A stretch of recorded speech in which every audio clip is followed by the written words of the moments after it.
The other day, I met a lady in the street called Georgie, and she asked me about the story of the Gorbals. So, Georgie, this one's for you. Originally, this area was called St. Ninian's Croft. It was farmed by monks, and they had animal enclosures around the croft.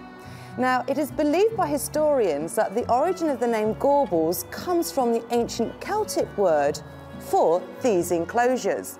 However, there's a much more popular story behind the history of the naming of the Gorbals.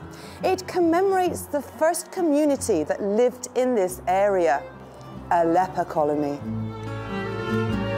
In 1350, Lady Locklaw bought the land, and then she turned it into a leper hospital, a little thatched building. You see, leprosy was prevalent in Glasgow at this time, and Lady Locklaw herself was believed to be a leper, but lepers were considered to be highly contagious and were not allowed into the city of Glasgow. That was a number of years before lepers were actually allowed into the city. In fact, it wasn't until October of 1610 when a special order was made to govern the lepers coming into Glasgow.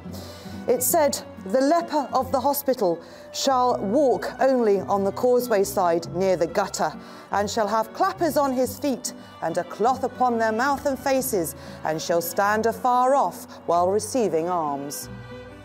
Of course, the leprosy did actually die out, and by 1790, there were no lepers really left in Glasgow. So St. Ninian's Hospital, the actual leper hospital itself, was sold to Hutchinson's Hospital. Then in 1794, Hutchinson's Hospital feued it out. That means that essentially they rented the land and it became the village of Hutchinson's Town.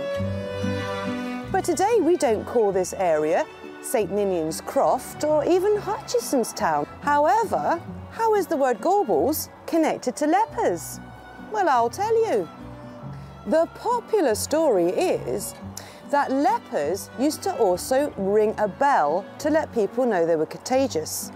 Now, because of the gruesome appearance of the lepers, the bell got the nickname the Gory Bell. And so the area became known as the Gory Bells, or Gorbals, as we say today.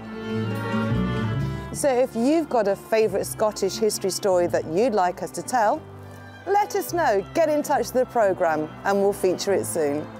Until next time, goodbye.